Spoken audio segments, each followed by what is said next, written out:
So, greetings, friends. Today's talk is the second of a series. I think it's going to be a series of 4 talks on emptiness, as the Buddha teaches emptiness. And the reason why I say it that way is that there's a lot of misunderstandings in modern Buddhism about the use of emptiness, and most of them contradict what the Buddha meant by emptiness. So, what he was referring to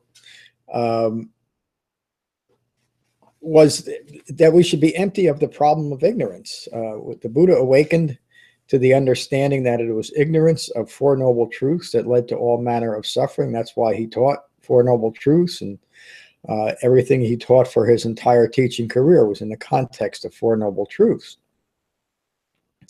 When he refers to emptiness, it's in that context. When he refers to the 5 clinging aggregates as the personal experience of suffering, he teaches that each one of those aggregates is empty. So this is this is contradicted by the modern applications of emptiness as some mystical void that we should hope to attain as an awakened state, an environment of awakening. There's also some similarities to other misunderstandings, such as nothingness, and that there's no such thing as anything, which is really what that teaching on nothingness is. So I'm sorry about that. So the whole point of emptiness is that we should be empty of the causes of suffering. The Buddha, his entire teachings was based on understanding the nature of suffering. I'll turn that phone off. So let me read one sutta here. Last week I talked about the Fena Sutta. These are all listed on the website, the talks, and on my podcast. And today's talk is on the Kula Sanata Sutta, the Lesser Discourse on Emptiness. The Buddha was at Savatthi on the Eastern Monastery, a local palace. The Buddha's chief attendant and his cousin, Ananda, returning from seclusion, asked the Buddha, "On one occasion I heard you say, 'I now remain fully dwelling in the quality of mind in emptiness.' Did I hear this correctly? Did I learn this correctly? Did I remember this correctly?" The Buddha replied, "Yes, Ananda. You heard that correctly, and you learned it correctly, and you remembered it correctly. Now as before, I remain fully dwelling in emptiness, just as this place is empty of elephants and cattle," meaning the local environment, empty of elephants and cattle, and empty of gold or silver, empty of assemblies of women and men. There is only this non-emptiness in this community of monks. It's an interesting line. Even so, Ananda, when not distracted by the perception of the village, not distracted by the perception of a human being, meaning someone with self-referential views, there is only mindfulness of wilderness with no distractions as to what is not present. This means there is no discursive or speculative thought. The mind takes pleasure and finds satisfaction in being mindful of the wilderness. The mind quiets and delights in the perception of the wilderness. Wilderness, in this sense, is a metaphor for the pleasant abiding in a non-distracted mind state, free of the distraction for craving for and clinging to mundane objects of life, meaning things in the village, things in the world. And in that, he's referring to, when he's referring to it's empty of elephants and cattle and gold and silver and assemblies of women and men, he means that he's not connected to, he's not joined with that aspect of the world that is so prone to suffering. The Buddha continues, "It is then understood that whatever disturbance that would arise from being distracted by the things of the village are no longer present. Whatever disturbance that would arise from being distracted by the perception of a permanent human being are no longer present. There is only the single-minded, well-concentrated, non-distracted state of samadhi." He is focused based on the mindfulness of the wilderness. In other words, he's mindful that he is not joined with or clinging to anything of the world anymore. It is understood that this perception is empty of the distraction of the things of the village, meaning their immediate surroundings. There is only this non-emptiness of the perception of wilderness. So this is getting into the where he's clarifying emptiness as a quality of mind, but not as a underlying quality of the world around him. There are limitless objects outside of his mind, but he's no longer clinging to them. He's empty of the line here is the empty of disturbance of external self-identification, meaning seeing yourself and everything outside of yourself. What is present is seen as only this. This is the entry into emptiness, which is in accord with reality and is undistorted and pure. The misunderstanding of emptiness has led to this, to a complete misunderstanding of dependent origination, which is mostly completely disregarded and used as just the words dependent origination or dependent co-arising to justify a doctrinal belief in interdependence and interconnectedness and interbeing, which completely contradicts the Buddha's teachings on emptiness, as it's said right here. What is present is seen as there is only this, meaning it's what's occurring in the world without any attachment to it or any need for it to be any different, including creating a doctrine of interdependence or interconnectedness. This is the entry into emptiness, which is in accord with reality, meaning empty of the need to establish an environment of emptiness or an environment of nothingness where somehow all contradictions in the world, but certainly in the Buddha's Dhamma or the modern Dhamma, is reconciled. The Buddha is simply saying that we should empty ourselves of the basic ignorance that causes us to cling to the world and to crave for the things of the world. That relates directly to the Four Noble Truths. The Buddha in the sutta is describing initial emptiness from the withdrawal of self-identifications with the things of the local environment.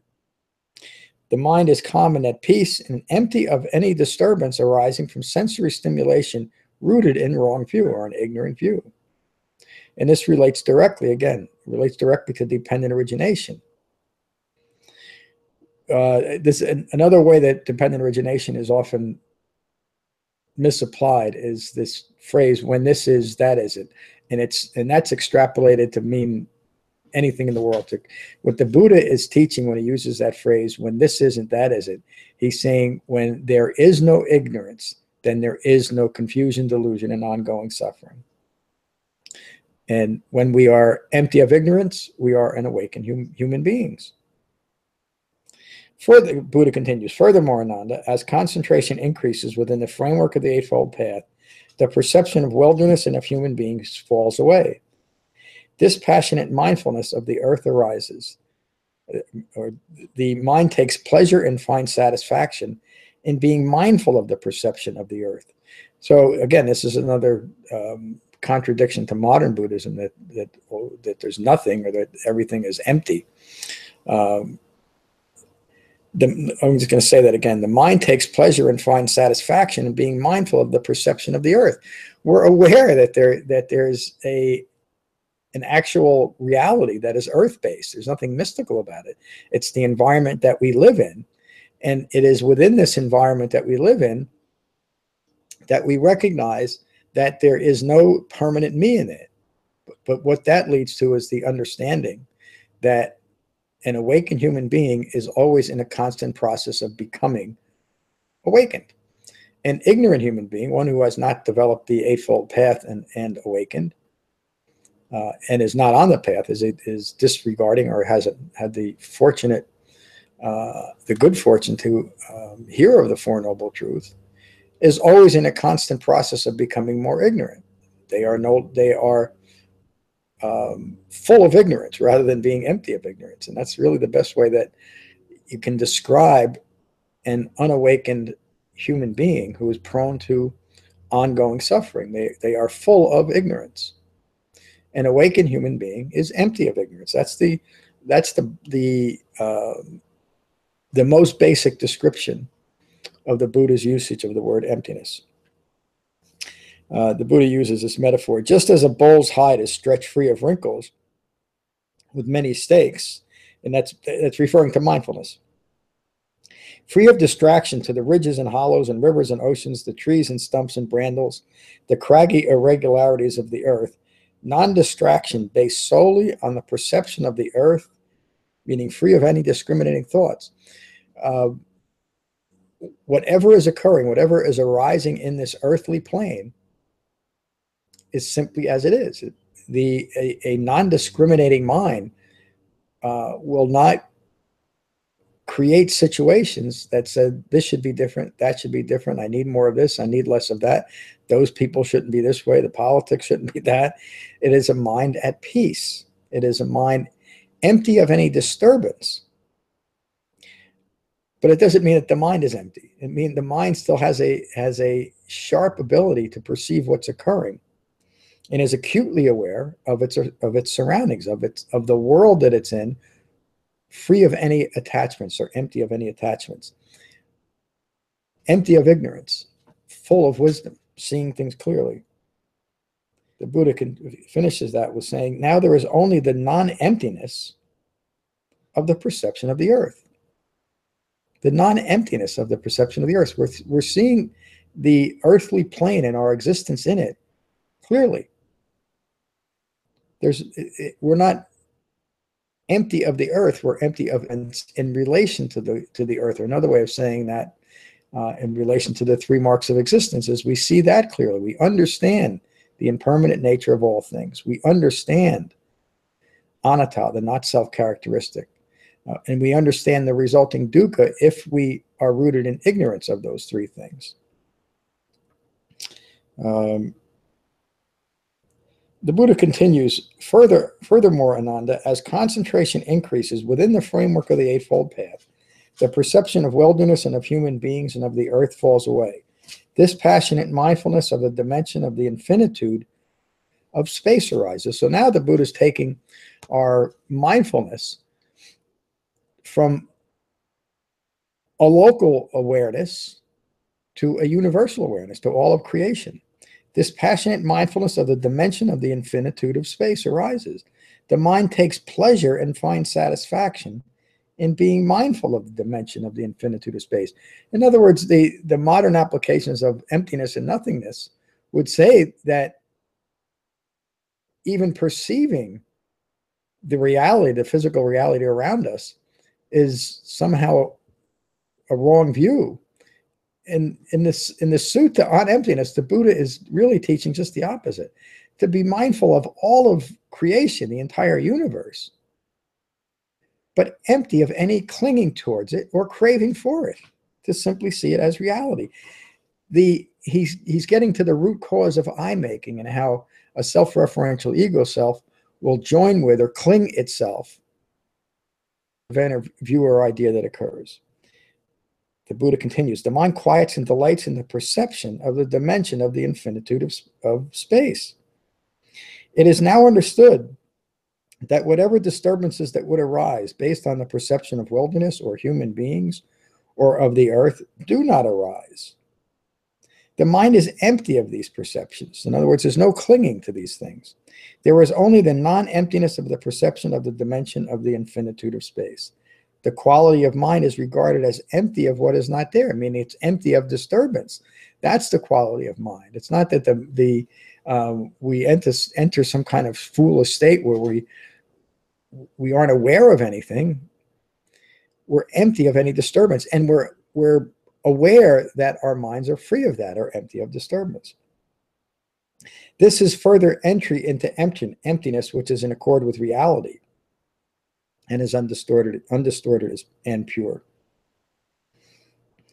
Further, the Buddha continues, furthermore, Ananda, as concentration increases within the framework of the Eightfold Path, the perception of wilderness and of human beings and of the earth and of the dimension of the infinitude of space falls away.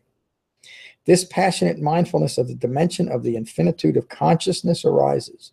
The mind takes pleasure and finds satisfaction in being mindful of the dimension of the infinitude of consciousness. The mind quiets and delights in the perception of the dimension of the infinitude of consciousness.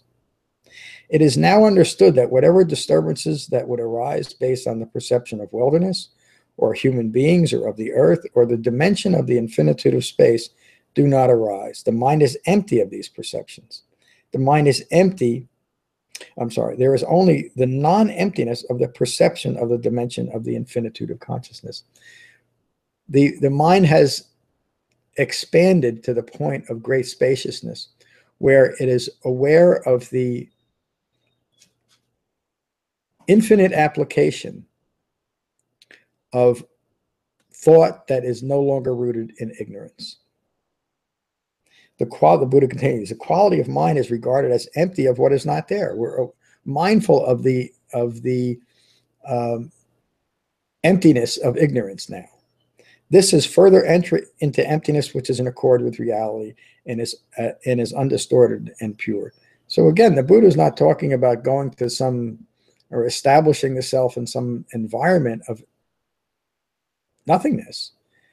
The Buddha is clearly stating a deeper level of the awareness of being empty of ignorance or empty of any disturbance in the mind. Furthermore, Nanda, as concentration increases within the framework of the Eightfold Path, the perception of wilderness and of human being and of earth and of the dimension of the infinitude of space and of the dimension of the infinitude of consciousness falls away. This passionate mindfulness of the dimension of nothingness arises. The mind takes pleasure and finds satisfaction in being mindful of the dimension of nothingness. The mind quiets and delights in the perception of the dimension of nothingness.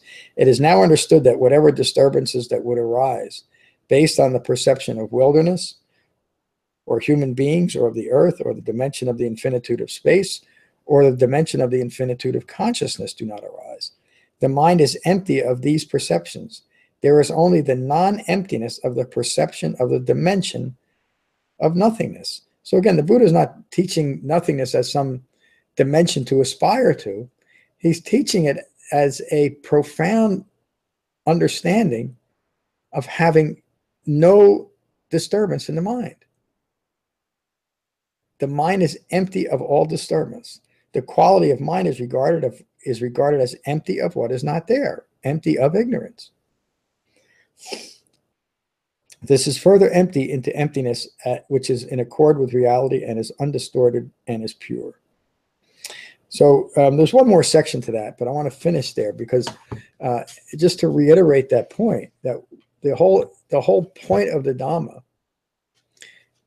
is to empty ourselves of the ignorance that leads to our contributions to confusion, deluded thinking, and stress.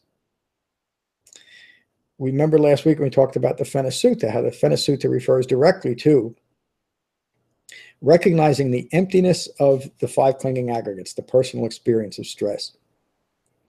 And what this refers to is another important teaching from the Anatta Lakkhana Sutta, to recognize that whenever there's a disturbance in our minds, to remind ourselves that the disturbance is arising based on ignorance, lack of understanding of what's occurring, and to remind ourselves that this is not me, this is not mine, this is not who I am. To start withdrawing ourselves from connections and joining with the outside world or exterior world as a way of establishing a self.